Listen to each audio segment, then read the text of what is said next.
Good afternoon, students. This is our social studies book Globe Trotters of class 3rd. So last video में हमने chapter number 2 discuss किया था, that is earth and the environment. So हमने क्या क्या पढ़ा था कि हम अर्थ का शेप कैसा है, ठीक है. उसके बाद हमने ये पढ़ा था कि सरफेस कैसे हैं अर्थ के, कैसे कैसे सरफेस हैं. अब हम अर्थ के एनवायरमेंट के बारे में थोड़े से बात करेंगे, ठीक है. तो एनवायरमेंट ऑफ द अर्थ, अगर आपने लास्ट वीडियो अच्छे से नहीं पढ़ी है तो पहले उसको रिवाइज करेंगे, उसके बाद ये वाली वीडियो देखेंगे. Environment is the surrounding in which we live. Environment is the surrounding in which we live. Environment का मतलब क्या होता है? वातावरण, यानी कि हमारे आसपास की हर एक वस्तु क्या होती है? Environment. Environment is the surrounding. Surrounding क्या होता है? वातावरण, यानी कि हमारे आसपास का atmosphere. In which we live, जिस वातावरण में हम रहते हैं उसे क्या कहते हैं? एनवायरमेंट.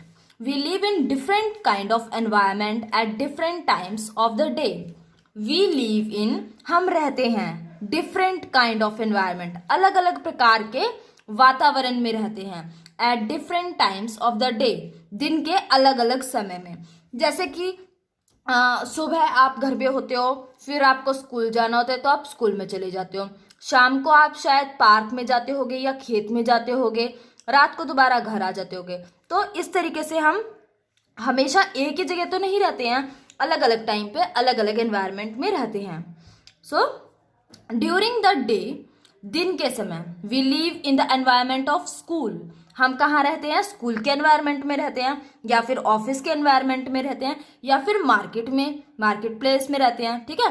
तो during the day we live in the environment of school, office और market place. At night we live in the comfortable environment of home.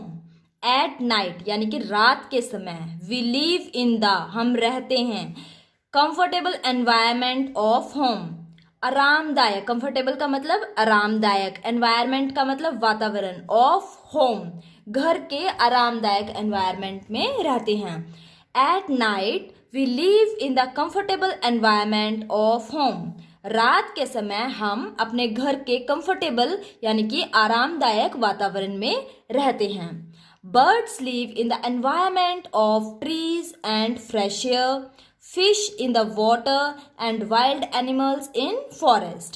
Birds live in the environment of trees and fresh air. तो birds कहाँ रहती हैं? Trees और fresh air के environment में रहती हैं. यानी कि बर्ड्स कहाँ पे रहती है? पेड़ों पे रहती हैं, और वहाँ पे हवा कैसी होती है? ताज़ी होती है. So birds live in the environment of trees and fresh air. Fish in water, fish कहाँ रहती है? वाटर में रहती है. And wild animals in forest, और जंगली जानवर कहाँ रहते हैं? जंगलों में रहते हैं. तो क्या कह रहा है ये कि बर्ड्स रहती हैं ट्रीज में और फ्रेश एयर में, फिश रहती हैं वाटर में, और वाइल्ड एनिमल्स रहते हैं फॉरेस्ट में. Birds live in the environment of trees and fresh air, fish in water and wild animals in forest. Due to growing human population. Due to यानी कि के कारण, growing human population, human population बढ़ने के कारण, यानी कि आदमियों की जनसंख्या बढ़ने के कारण, अवर मॉडर्न लाइफस्टाइल, हमारा जो मॉडर्न लाइफस्टाइल है, अवर इग्नोरेंस, हमारी जो इग्नोरेंस होता है भूल, ठीक है, and some of our activities, और इसके अलावा हमारी कुछ और एक्टिविटीज के कारण environment is being polluted. Environment क्या होता जा रहा है? खराब होता जा रहा है, प्रदूषित होता जा रहा है, दूषित होता जा रहा है. तो हमने क्या पढ़ा? Due to growing human population, जैसे जैसे आदमियों की संख्या बढ़ती जा रही है, अवर मॉडर्न लाइफस्टाइल, हमारा रहन सहन बदलते जा रहा है, हमारी भूल के कारण, our ignorance and some of our activities, और हमारी कुछ अदर एक्टिविटीज के कारण environment is being polluted. Environment क्या होता जा रहा है? खराब होता जा रहा है. कैसे खराब हो रहा है? जैसे कि पहले तो हम कहीं भी जाते थे, अपने ग्रैंड पेरेंट्स से पूछना, वो कैसे जाते थे? पैदल ही जाते थे। आपके ग्रैंड पेरेंट्स के पेरेंट्स होंगे, उनसे पूछना, वो ज़्यादा लंबा डिस्टेंस भी पैदल ही कवर कर लेते थे। धीरे धीरे क्या हुआ, बैलगाड़ी आने स्टार्ट हुई, तो उन्होंने बैलगाड़ी का सहारा लिया। उसके बाद उन्होंने साइकिल का खोज कर ली, तो वो फिर साइकिल से ट्रैवल करने स्टार्ट कर दिया उन्होंने। उसके बाद क्या हुआ, साइकिल के बाद आई बाइक आ गई, फिर उन्होंने बाइक से ट्रैवल करना स्टार्ट किया। तो वही डिस्टेंस अब वो जो पैदल ट्रैवल कर रहे थे, पैदल जा रहे थे जिस भी जगह पे, अब उस जगह जाने के लिए वो क्या यूज कर रहे थे? गाड़ी यूज करने लग गए, ठीक है, या फिर बाइक्स का यूज करने लग गए। अब क्या हुआ, धीरे धीरे और ज्यादा इन्वेंशन हुई, तो प्लेन्स का इस्तेमाल भी करने लग गई, या फिर वाटर ट्रांसपोर्ट या फिर ट्रेन्स का इस्तेमाल करने लग गए। तो इससे हमें क्या पता चला कि जैसे जैसे टाइम पास हुआ, हमने बहुत सारी ऐसी चीजें इन्वेंट कर ली जिससे हमें सहूलियत हो, यानी कि हमारा जो डे टू डे रूटीन के जो काम हो उन वो इजीली हो जाए। बट उससे क्या हुआ, अब हम बहुत थोड़ा सा डिस्टेंस ट्रेवल करने के लिए क्या यूज करते हैं? गाड़ियां यूज करते हैं, जिससे क्या होता है? पोल्यूशन होगा, पेट्रोल ज्यादा कंज्यूम करेंगे, तो इसीलिए क्या हो रहा है? इसके कारण एनवायरमेंट पॉल्यूटेड होता जा रहा है, ठीक है। It is our duty to save the environment, to save our earth. It is our duty, ये हमारी जिम्मेदारी है, ये हमारा कर्तव्य है, टू सेव द एनवायरमेंट, कि हम एनवायरमेंट की रक्षा करें, हम अपने वातावरण को साफ रखें, उसको बचा के रखें। टू सेव अवर अर्थ, जिससे क्या होगा? हमारी पृथ्वी को हम बचा सकेंगे। तो it is our duty to save the environment, to save our earth. ये हमारी ड्यूटी है कि हम एनवायरमेंट को सेव करें ताकि हम अपने अर्थ को बचा सकें। We need to manage waste properly and take care of natural resources. We need to manage waste properly. हमें ज़रूरत है कि हम जितना भी वेस्ट है उसको सही तरीके से अरेंज करें, यानी कि गार्बेज को मतलब एक जगह पे इकट्ठा करें, ऐसे उसको कूड़े को इधर उधर फैलाएं ना, एक प्रॉपर एरिया बनाए जहाँ पे सिर्फ हम गार्बेज डंप करेंगे, ठीक है। And take care of natural resources, और नेचुरल रिसोर्सेज की भी ध्यान से कंजम्पशन की जाए, यानी कि उनका यूज ध्यान से किया जाए ताकि हमारा एनवायरनमेंट साफ रहे, so that we can have a pollution free environment, जिसके कारण क्या होगा? हमारा एनवायरनमेंट पॉल्यूशन फ्री होगा, so that we can have a pollution free environment. Pollution क्या होता है?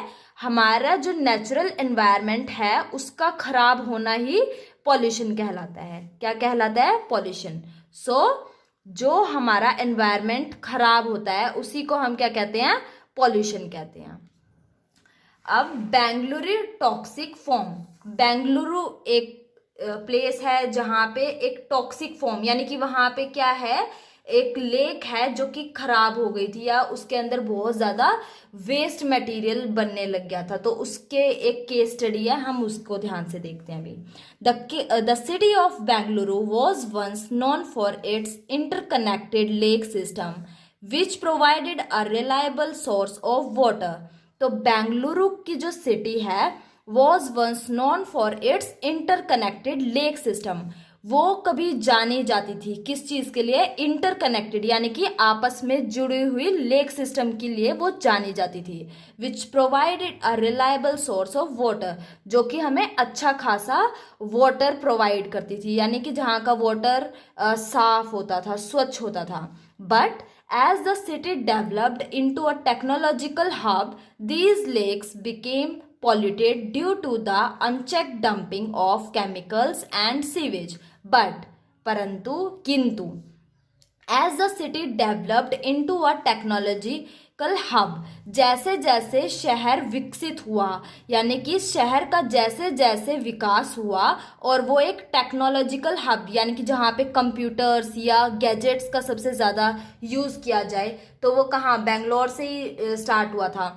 तो जैसे जैसे सिटी टेक्नोलॉजिकल हब में कन्वर्ट होने लगी, ये जो लेक्स थी, दीज लेक्स बिकेम पॉल्यूटेड, ये जो लेक्स थी, ये जो झीलें थी, ये प्रदूषित होने लग गई due to the unchecked dumping of chemicals and sewage. किस वजह से? ड्यू टू द अनचेक्ड, यानी कि जिसकी तरफ कोई ध्यान ना दिया जाए।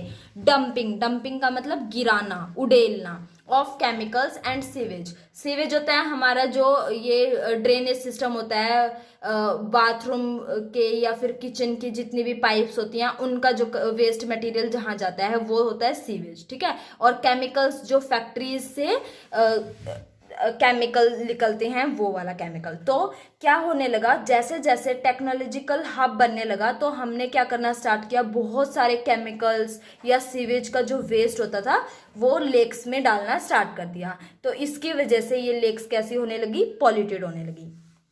This created a harmful snowy froth. Froth होता है बहुत सारे झगूर बन जाते हैं, जैसे उसको बोलते हैं। This created a harmful snowy froth. तो इसके कारण क्या हुआ, बहुत सारे झगूर वाले हार्मफुल झाग इस लेक के ऊपर जम गए। Which floats up from the city's lake, और ये बहने लगे। फ्लोट अप का मतलब बहना। फ्रॉम द सिटीज लेक, शहर में जो लेक्स थी उनमें बहने लगे। And spills over into surrounding areas, और आसपास के एरिया में फैल गए। And spills over into surrounding areas, और ये आसपास के एरिया में फैल गए। बेलंदर लेक इन बेंगलुरु, तो ये एक लेक का नाम है बेलंदर lake in Bangalore, is one of the largest lakes and now carries huge volumes of snowy froth which blocks the adjacent canals. So ये जो लेक थी ये एक टाइम पे मतलब सबसे बड़ी लेक्स में से एक है। And now carries huge volume of snowy froth, और अब इसके अंदर बहुत सारे झगूर यानी कि टॉक्सिक्स इसके अंदर बन गए थे। विच ब्लॉक्स द एडजेसेंट कैनाल्स, और इसके कारण कैनाल होता है, नहर को कैनल बोलते हैं, ठीक है। तो इसके कारण जो इसके साथ लगने वाली नहरें थी वो भी रुक गई, ब्लॉक हो गई। दिस मास ऑफ लेदर, मास का मतलब होता है बहुत बड़े एरिया में जो ये जो झाग बन गए थे इन द लेक, लेक के अंदर इतने ज्यादा जो झाग बन गए थे। Rises so high after a downpour, इतना ज्यादा केमिकल उसके अंदर लेक के अंदर डाला गया कि वो इतने ज्यादा बढ़ गए that it lands on the roads and causes inconvenience to those travelling on two wheels. तो ये जो झगूर थे ये रोड्स तक आ गए थे, डाउनपोर यानी कि उड़ेल दिए गए थे। That it lands on the roads, ये कहाँ आ गए थे, रोड्स पे आ गए।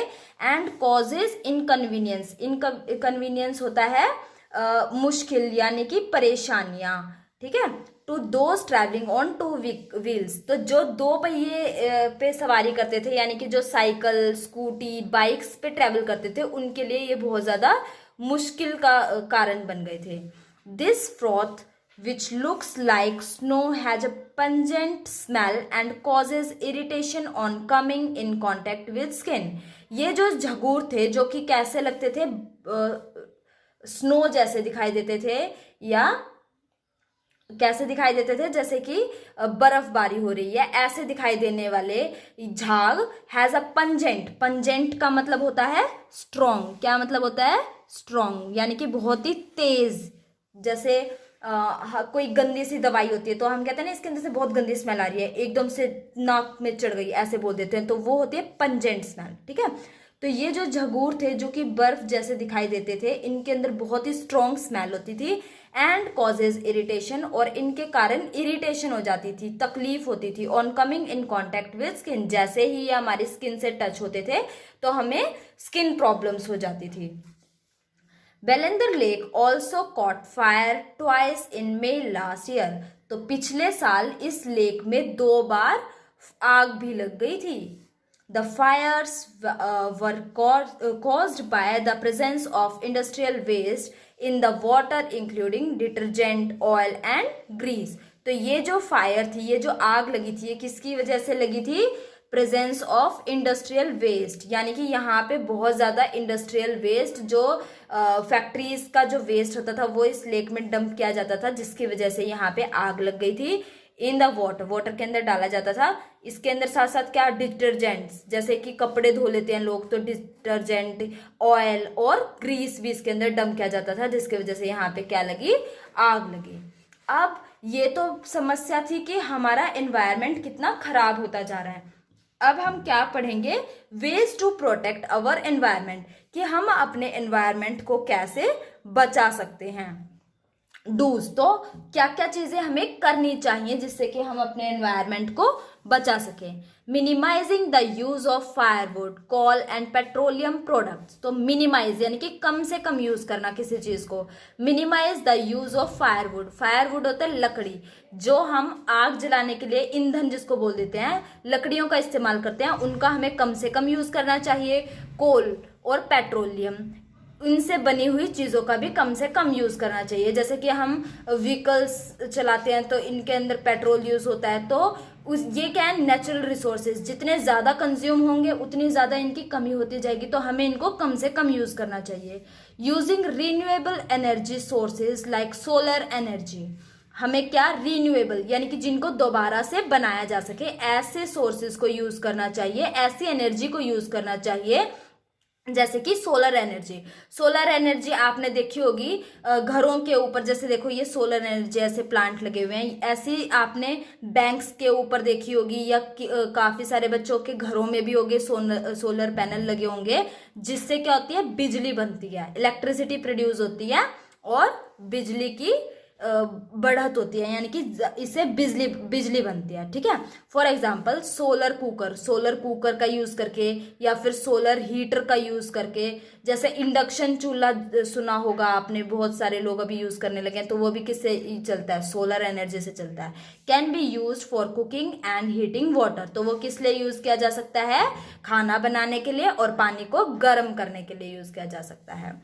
Close taps immediately after use to save water, immediately यानी कि तुरंत बंद कर दिए जाए, नल को बंद कर दिया जाए, तुरंत बंद कर दिया जाए, जैसे ही वाटर को यूज किया जाए उसके तुरंत बाद हमें टैप को क्लोज कर देना चाहिए, जिससे कि हम क्या कर सकें, वाटर को सेव कर सकें। ये तो वो बातें हैं जो हमें करनी चाहिए। अब कुछ ऐसी चीजें जो हमें नहीं करनी चाहिए या जिन्हें करने से हमें बचना चाहिए, वो क्या क्या हैं, डोंट्स में आएंगे वो। ठीक है, do not use pesticide, insecticides और केमिकल्स, तो हमें पेस्टिसाइड होते हैं जो एक कीटनाशक होते हैं, यानी कि जिनसे कीड़े मकोड़े मारे जाते हैं। इंसेक्टिसाइड्स भी ऐसे ही होते हैं, कीट पतंगों को मारने के लिए, इंसेक्ट जो हमारी फसल में लग जाते हैं उनको खत्म करने के लिए, और केमिकल्स को खत्म करने के लिए, ये केमिकल्स का यूज नहीं करना चाहिए। इन सब चीजों का हमें यूज नहीं करना चाहिए। ना तो हमें पेस्टिसाइड्स का यूज करना चाहिए, ना हमें इंसेक्टिसाइड्स का यूज करना चाहिए, और ना ही हमें केमिकल्स का यूज करना चाहिए। ठीक है, pesticides kill hundreds of birds and other animals every year, pesticide क्या करते हैं, बहुत सारी बर्ड्स को और दूसरे एनिमल्स को किल कर देते हैं हर साल। We should not burn fossil fuels like coal and petroleum, हमें क्या नहीं करना चाहिए, फॉसिल फ्यूल को जलाना नहीं चाहिए, जैसे कि कोल या पेट्रोलियम, इनको जलाना नहीं चाहिए। ठीक है, दीज रिलीज हार्मफुल गैसेज, ये क्या करती हैं, हार्मफुल यानी कि खतरनाक गैसेज छोड़ती हैं ऑन बर्निंग, जब हम इनको जलाते हैं, एंड कॉज ग्लोबल वार्मिंग, और क्या होती है इनके कारण, ग्लोबल वार्मिंग होती है, यानी कि गर्मी बहुत बढ़ जाती है। ग्लोबल वार्मिंग का मतलब होता है हमारी अर्थ पे जो टेम्परेचर है उसका एकदम से बढ़ जाना। देखो अब जैसे हम देखते हैं ना कि गर्मी आएंगी तो इतनी ज़्यादा गर्मी आ जाएगी कि हमसे सहन ही नहीं होगी। अब की बार जैसे ठंड भी इतनी ज़्यादा ठंड हो गई एकदम से कि सहन ही ना हो पाए, तो ये क्या है, ग्लोबल वार्मिंग की वजह से है। जैसे जैसे हम अपनी अर्थ के साथ छेड़छाड़ करेंगे या हमारे अर्थ के एटमॉस्फेयर में चेंजेस होते जाएंगे, टेम्परेचर में चेंजेस होते जाएंगे, वैसे वैसे ग्लोबल वार्मिंग बढ़ती जाएगी। नेक्स्ट पॉइंट क्या है, do not cut down trees, हमें ट्रीज को नहीं काटना चाहिए। क्या नहीं करना चाहिए, do not cut down trees, पेड़ों को नहीं काटना चाहिए।